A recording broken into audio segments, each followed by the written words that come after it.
Hello বন্ধুরা, আশা করি সকলে ভালো আছেন। রোজ রোজ তো আর কষা তেল মশলাযুক্ত খাবার খেতে ইচ্ছে করে না। মাঝে মাঝে যদি ইচ্ছা করে লাইট কিছু খাবেন, তাহলে কিন্তু এই রেসিপিটা আপনারা বানিয়ে ফেলতে পারবেন। ওলকপি দিয়ে সোয়াবিনের এই রেসিপিটা ভীষণই অল্প তেল মশলা দিয়ে বানিয়েছি, কিন্তু দারুণ টেস্টি হয়েছে। এক থালা ভাত কিন্তু এটা দিয়েই খাওয়া হয়ে যাবে। আমি প্যানের ভেতরে গরম জল বসিয়ে দিয়েছি আর হাফ চামচ মতো লবণ দিয়ে দিলাম। আর এর ভেতর দিয়ে দিচ্ছি আমি সোয়াবিন। আপনারা কে কীরকম পরিমাণ বানাবেন সেই অনুযায়ী সোয়াবিনটা নেবেন। এবার সোয়াবিনটাকে একটু সেদ্ধ করে নিচ্ছি, একটু নাড়াচাড়া করছি। মিনিট দুয়েক ফোটালে পরেই কিন্তু হয়ে যাবে। দেখুন, সোয়াবিনগুলো দেখেই মনে হচ্ছে জলে ফুলে গেছে একেবারে। এবার গ্যাসের ফ্লেমটা অফ করে দিয়েছি, একটু ঠান্ডা করতে দেব। আমি এখানে 4খানা মাঝারি সাইজের ওলকপি নিয়ে নিয়েছি। আগে থেকে ধুয়ে ভালো করে পরিষ্কার করে নিয়েছি। ওলকপি কিন্তু ভীষণই শক্ত, তাই কাটার সময় একটু সাবধানে কাটবেন।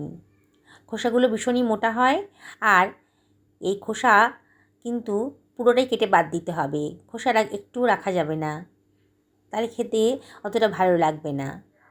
দেখুন, আমি ছুরি দিয়ে ওলকপির খোসাগুলোকে কেরম করে কেটে নিচ্ছি। বন্ধুরা, ওলকপি দিয়ে তো আপনারা নানান রেসিপি খেয়েছেন, আর সেগুলো হয়তো আপনাদের খুব ভালোও লেগেছে, কিন্তু আজকে আমি রিকোয়েস্ট করব যে আমার মতন করে এইভাবে ওলকপি বানিয়ে খান। এই রেসিপিটা যেমনই হেলদি সেরকমই টেস্টি। সমস্ত ওলকপির খোসাগুলো আমি কেটে বাদ দিয়ে দিলাম। বানানোটা একেবারেই সোজা। আমি ওলকপিগুলোকে এবার ডুমো ডুমো করে কেটে নিচ্ছি। খুব বেশি বড়ও করব না, আর খুব বেশি ছোটও হবে না।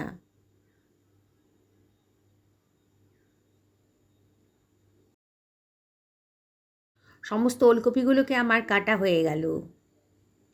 এবার ওলকপিগুলোকে আমি একটা প্রেশার কুকারের ভেতর নিয়ে নিয়েছি। এর ভেতর দিয়ে দিলাম 1 বাটি পরিমাণ জল, আর এর ভেতর দিয়ে দিচ্ছি হাফ টেবিল চামচ লবণ।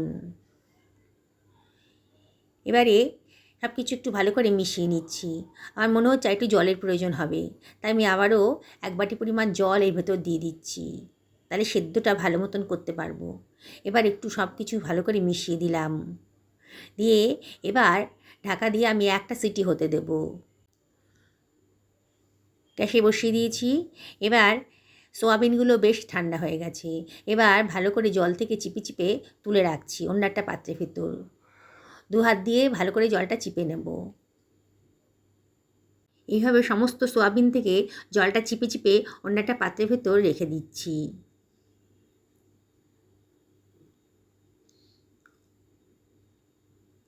এইভাবে করবেন, খুবই টেস্টি হবে। এবারে দেখুন, আমার সোয়াবিনগুলো বেশ ঝরঝরে হয়ে গেছে।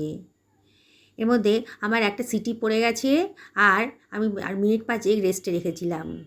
প্রেশারটা যখন কমে গেছে, তখন আমি এটা চেক করে দেখব ওলকপিটাকে, যে ওলকপিটা কতটা সেদ্ধ হয়েছে। দেখুন, একেবারে নরম হয়ে গেছে, কিন্তু গলে যায়নি। এই অবস্থাতেই রাখতে হবে।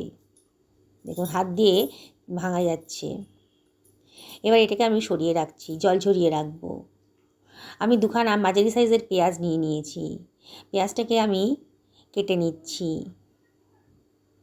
রাফলি কেটে নেব পেঁয়াজটাকে। সরিয়ে রাখলাম। একখানা মাঝারি সাইজের টমেটো নিয়ে নিয়েছি। টমেটোটাকেও আমি রাফলি কেটে নিচ্ছি।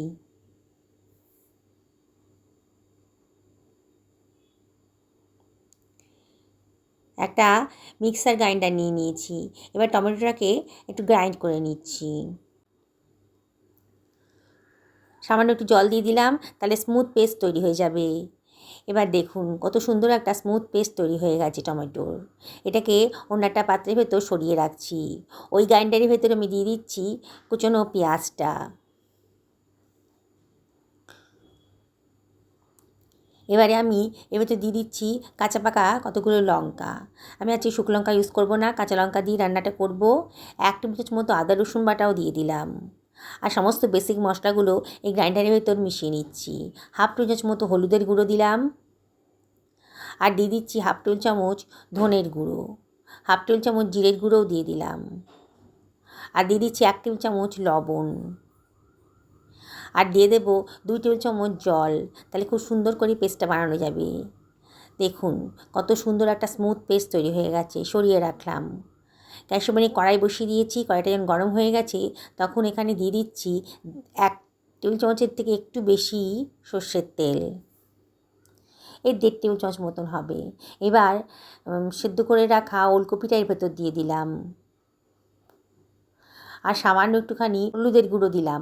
লবণ দেবো না, আমি লবণ দিয়েই কিন্তু ওলকপিগুলো সেদ্ধ করেছিলাম। এবার সব কিছু খুব ভালো করে মিশিয়ে নিচ্ছি। গ্যাসের ফ্লেমটা মিডিয়াম টু হাইতে রেখেছি, আর অনবরত কিন্তু নাড়াচাড়া করতে হবে। একটু ভাজা ভাজা মতো করে নেবো। এইভাবে করবেন, দারুণ সুন্দর টেস্ট হবে। ওলকপির কাঁচা গন্ধটা একেবারেই থাকবে না।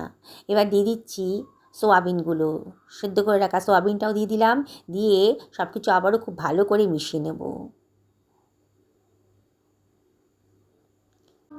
বন্ধুরা, যারা আমার রেসিপিটা দেখেন অথচ এখনও আমাকে সাবস্ক্রাইব করেননি, তাদেরকে আমি রিকোয়েস্ট করব আমার চ্যানেলটা সাবস্ক্রাইব করার জন্যে।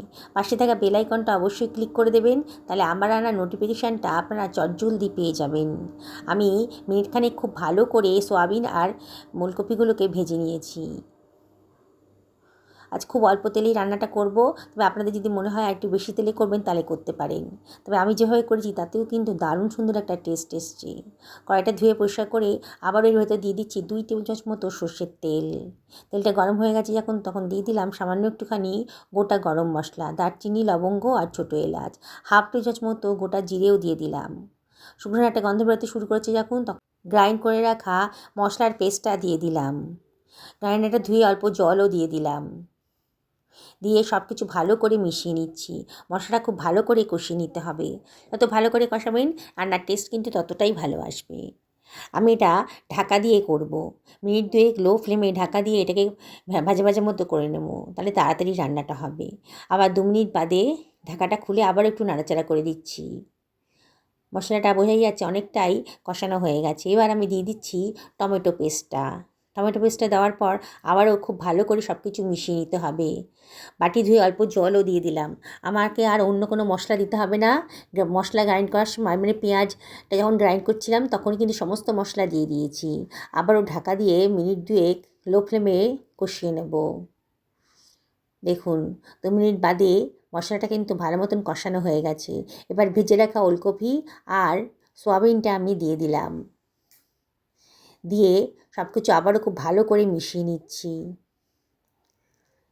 মিনিট খানেক খুব ভালো করে এটা কষিয়ে নিতে হবে। যেসব বন্ধুরা এই রেসিপিটা ফেসবুক থেকে দেখছেন তাদেরকে আমি রিকোয়েস্ট করব আর পেজটা ফলো করার জন্যে। আমি এখানে গরম জল দিয়ে দিলাম। মিনিট 1.5 কষানোর পরে গরম জল দেওয়ার চেষ্টা করবেন, তাহলে রান্নার কালারটাও ভালো থাকবে আর রান্নাটাও তাড়াতাড়ি হবে। কতগুলো চেরা কাঁচা লঙ্কা দিয়ে দিলাম, আর বেশ খানিকটা ধনেপাতা কুচিও দিয়ে দিলাম। একটুখানি কসুরি মেথি হাতে ডলে দিয়ে দিলাম, আর দিয়ে দিচ্ছি 1 টেবিল চামচ মতো ঘি। আমি এখানে ঘি দিলাম, আপনাদের যদি মনে হয় ঘিটা অ্যাভয়েড করবেন তাহলে করতে পারেন। আমি কিন্তু খুবই কম মশলা তেলে আজকে রান্নাটা করেছি। একেবারে সাদামাটা রান্না, কিন্তু টেস্টটা একেবারে অসাধারণ। খেলেই মনে হবে বারে বারে বানিয়ে খাই, এতটাই টেস্টি। ঢাকা দিয়ে মিনিট 2-3 রান্না করে নেব মিডিয়াম টু লো ফ্লেমে। দেখুন মিনিট 3 বাদে সুন্দর একটা গন্ধও বেরোচ্ছে। খুবই হালকা পাতলা রান্না, কিন্তু আবারও বলছি বন্ধুরা অসম্ভব টেস্টি। আমি একটা সার্ভিং বোলের ভেতর এটাকে সার্ভ করে দিচ্ছি। দেখুন কালারটা, কতটা কম তেল মশলা দিয়ে আজকে রান্নাটা করেছি।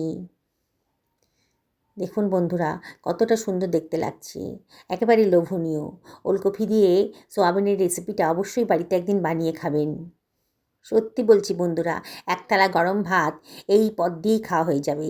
শুধু ভাত কেন, লুচি, রুটি, পরোটার সাথেও কিন্তু দারুণ জমে যাবে এই খাওয়াটা। দেখছেন তো, দেখতে কিন্তু বেশ ভালো লাগছে। বাড়িতে অবশ্যই একদিন এটা বানিয়ে ফেলুন, পরিবারের সকলকে খাওয়ান, নিজেও খান, হেলদি খান, সুস্থ থাকুন, ভালো থাকুন, এই কামনা করি আজকে ভিডিওটা এখানে শেষ করব। তবে আমি দেখিয়ে দিচ্ছি, দেখুন সোয়াবিনটা কতটা নরম হয়েছে। আবার দেখা হবে, নমস্কার নেবেন।